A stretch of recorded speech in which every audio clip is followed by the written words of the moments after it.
Hi everybody, this is Megan Garza with Megan Garza Wellness. I'm a nutritional therapy practitioner, health coach, and yoga instructor, and you're listening to the Restoring Balance podcast. More women than ever are now dealing with digestive, hormonal, and skin issues and are not finding satisfactory answers or results. On this show, I teach you how to implement holistic lifestyle, dietary, and mindset strategies to help you get smooth digestion and balanced hormones to reclaim your health, feel confident about your decisions, and to finally live life on your terms. Hello everybody, welcome. This is episode 18, and the title of today's episode is Soaking Greens for Better Gut Health. Before we get into today's episode, if you're a fan of the show, this is just a reminder of how you can support the podcast by giving it a 5-star rating on Spotify Podcast, which helps the algorithm get my show to other listeners who would benefit from it just like you. Without further ado, let's dive in. The main topics that I'm going to be covering is soaking grains. So what is it? Are there any potential risks to soaking grains? The benefits to it, why to do it, and how to do it. So starting off, what is soaking grains? Soaking grains in water and an acid is a way to neutralize phytic acid, and this is something that has been done for a very long time. Since the beginning of agriculture, it is used to release beneficial nutrients from the grains and also to make it more digestible. And you might be wondering if there are any risks to soaking grains. So there are really little to no risks to soaking grains. I've never heard of anybody getting sick from this. In fact, I've only ever heard of people saying how much it's helped them because it's neutralizing the phytic acid and breaking it down to make the grain more digestible. And also the acid is going to prevent any bacteria from growing. And on top of that, afterwards, it's going to be cooked. So any potential bacteria would likely be killed off in the cooking process. So that's going to make it safe to eat. So why should you be soaking your grains? Why can't you just take some dry grains out of a bag and just throw them in a pot and just cook them? Or why can't you just take beans or grains out of a can and just cook them that way? So grains have something called phytic acid, which is an anti-nutrient that's found in grains and legumes and nuts and seeds, which is ultimately going to inhibit your body's ability to absorb nutrients. This can lead to poor bone health and tooth decay as it inhibits zinc, magnesium, iron, and phosphorus absorption. And this can lead your body to actually leach calcium from your bones, which is going to lead to poor bone health. And lastly, phytic acid can also contribute to anemia. Now, on the flip side of this, phytic acid also does contain antioxidants. And when you think of antioxidants, think about oxidation. Oxidation is basically just cellular damage that is happening to your body. So antioxidants, it's anti-damage. This is why context is key. And also not demonizing certain foods is important as well because it does contain antioxidants, but you also don't want too much of this.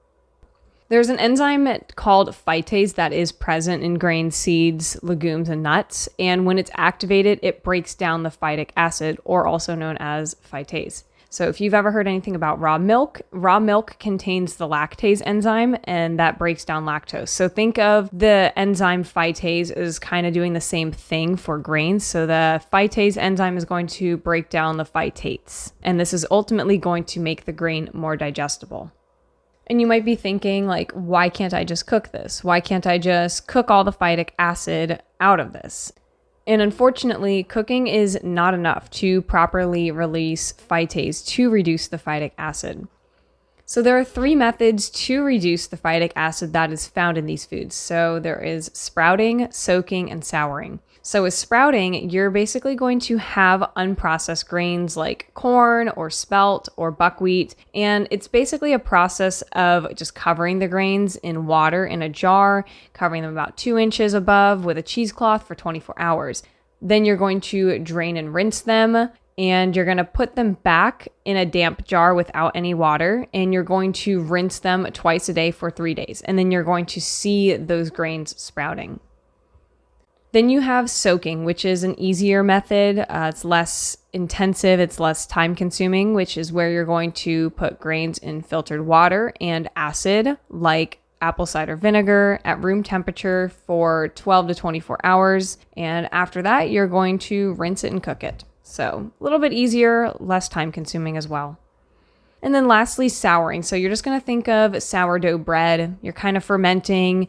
You take the food, like the flour, and you put it in a jar, add water, wait for it to rise, and then you take some out, and that's going to be called the discard. And then you put more flour in, more water, you mix it up, and you repeat that process for several days until it becomes very sour, very fermented, and then you have the sourdough in order to make sourdough bread. So with all that said, just noting that you don't have to fear these foods. You don't have to be super concerned about phytic acid and be so afraid that you just don't want to even touch these foods ever again, because that is not a healthy mindset. That's not healthy for your digestion. It's not healthy for your psyche. I'm all about including as many foods as you can into your diet, especially if you're following proper preparation and you're eating these things in moderation with an overall balanced diet. Now, some people really cannot tolerate any grains based on the health of their digestive systems. So some people are not able to tolerate any of them for a specific amount of time, but ultimately the goal is to include as many foods as possible and listening to your gut and listening to what it is telling you. Because if you cannot digest it and it's just hurting your stomach so bad, then you are probably missing something that needs to be addressed. And instead of just blaming the food and saying, well, this food is evil, legumes or grains or nuts or whatever is the problem, maybe it's something within you. Maybe it is your nervous system reacting to these foods in an inappropriate way. So just working on your overall digestive health rather than just demonizing grains and legumes is going to be significantly better for your overall mental and physical well-being. And now back on the topic of what are acid mediums. So acid mediums, you can either use dairy-based acid mediums or non-dairy-based acid mediums. A dairy-based acid medium would be things like cultured buttermilk, whole milk yogurt, and whole milk kefir. These are also going to have the added benefit of acting as probiotics for the gut. However, more commonly used are things like fresh squeezed lemon juice or apple cider vinegar or coconut milk kefir or even water kefir. It really is all about personal preference at this point. Sometimes certain recipes that are calling for these acid mediums, sometimes the dairy will make it taste strange, or sometimes the apple cider vinegar or the non-dairy acid mediums are going to make it taste different. So it's really just about experimenting and seeing which flavor you're going to like the best. But in my opinion, they all work really well, and it just depends on what recipe you're using and your preference. The general rule of thumb that you're going to want to use here is 1 cup of warm water to 1 teaspoon of acid. And this is really going to be the basis for all soaking and proper preparation techniques of grains. Before we continue, if you want to learn more about how to improve your digestion, I have a free webinar on digestive health and dysfunction so you can reduce your symptoms of gas, bloating, constipation, diarrhea, food sensitivities, and more using nutrition, lifestyle, and mindset strategies as a root cause approach. So, if you want to optimize your digestive health for better bowel movements, reduced gas, and less bloating, be sure to check it out. I'll link it below in the show notes. Let's get back to today's episode. So how do you properly prepare grains and nuts and seeds and legumes?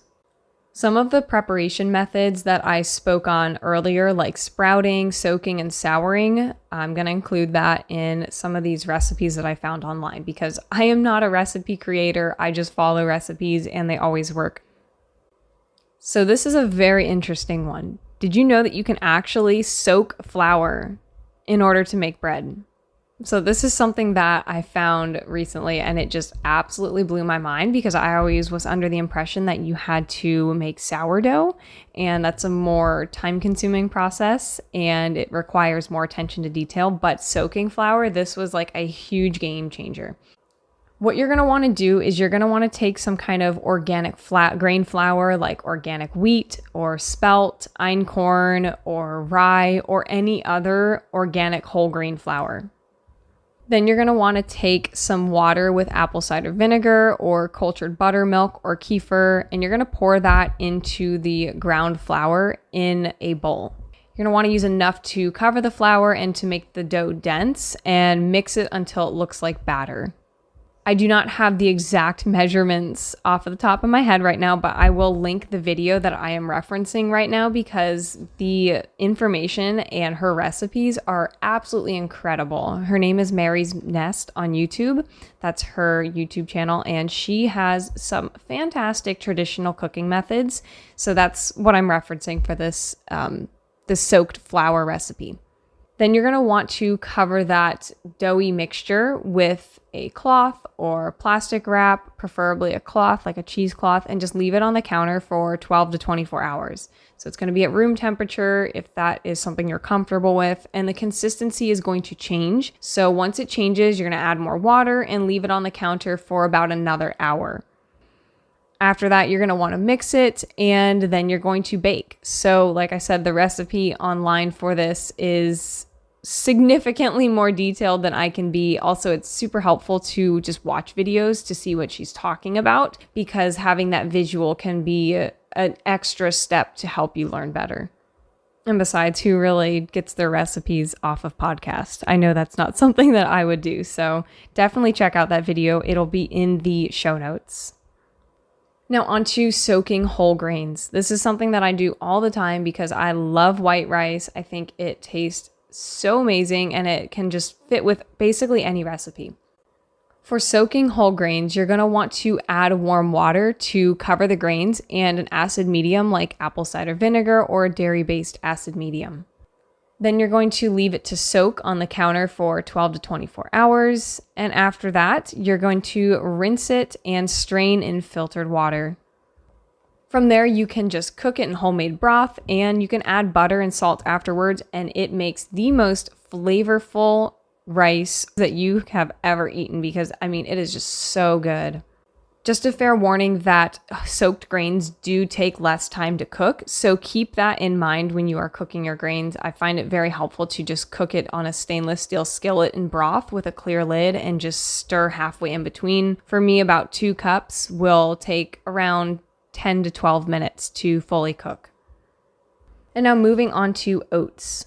So oats are too low in phytase, so it does not break down phytic acid very well, which is why adding about 1 tablespoon of ground buckwheat or rye flakes is going to make the phytic acid breakdown better. So same procedure here. You're just going to soak the oats in warm water with an acid base with 1 tablespoon of either ground buckwheat or rolled rye flakes, depending on if you're going gluten-free or not. And this is another reason why overnight oats are just such a terrible idea. They are just so bad for your digestion. They're going to absolutely obliterate your digestion, because if you are struggling with it and you're trying overnight oats, please stop, because you need to break down the phytic acid that is present within the oats. It's going to be the same procedure as before, but oats are a little bit more tricky, so just add that ground buckwheat or rolled rye flakes, and you are going to notice a tremendous difference in how well your body is breaking down oats. Now onto nuts and seeds. So there is a debate in the community about properly preparing nuts and seeds. Some people say that phytic acid is very difficult to remove and that there really isn't much of a difference if you soak them, but it's still recommended that you should soak them for at least 7 hours in warm water and an acid base. After that, you're going to want to dehydrate them unless you like soggy nuts and seeds, but to me that just sounds absolutely disgusting. So you can just dehydrate them in the oven with some salt, and it is going to taste so fantastic. And lastly, preparing legumes and beans. These can be the hardest to prepare, but do not let that stop you from properly preparing them. Dry beans and legumes are best, so not canned versions. You're going to be getting chemicals from the can like BPA or other liners that are harmful to the body. And also, they've been probably soaked in water that is not the best for you. Who knows if it's even been filtered, what quality of water that is. And also, it's just sitting in its own phytic acid, and then you're going to throw that in a pot and cook it. So there's a lot of phytic acid and other things that are just going against you if you're choosing canned beans. So choose dry beans whenever possible. In order to properly prepare them, you're going to want to soak them in hot water for 12 to 24 hours and changing the water at least once between. You can add an acid medium to this water, or you don't really have to. There is some debate on whether or not the acid base helps, but you can go ahead and do it if it makes you feel better. So the biggest takeaways for this episode is that soaking grains will decrease phytic acid and increase digestibility. Nutrients will also be better absorbed once you soak them, and nutrients will also be released into the grain that are beneficial to you. Warm water and an acid base are typically what is used for soaking grains, and it just takes a little bit of extra planning and a few extra steps. But it does not have to be some hard to achieve, difficult, time-consuming task that it is made out to be. So if you have been struggling with digesting grains or legumes or beans, seeds or nuts, or any of these harder to digest foods, see what your ancestors did and take that wisdom from them and prepare them properly and see how your body feels. So just remember to take it step by step and to keep learning on your wonderful journey of wellness. Well, that's all the time that we have for. Thank you so much for tuning into this week's episode. Today we talked about soaking grains, what it is, how it can decrease phytic acid and improve digestibility, the benefits to soaking grains, and how to do it. You can expect new episodes every Wednesday at 12 p.m. Eastern Standard Time. Just a quick reminder again of how you can support the podcast and stay in the loop. You can sign up for my email list. That way you can be notified every time I post a new podcast episode, make any new announcements about my services and how you can work with me, and also receive weekly relevant tips for digestion and hormones so you can optimize your health. You can find the link to sign up for my emails in the show notes or head to my website at megangarzawellness.com and you can wait for the pop-up or sign up under the freebies tab. Again, I just want to thank you for listening to this week's topic. If you enjoyed, be sure to give it a 5-star rating on Spotify podcast and also share it with anyone who you think would benefit from it. Take care, everyone, and until next time.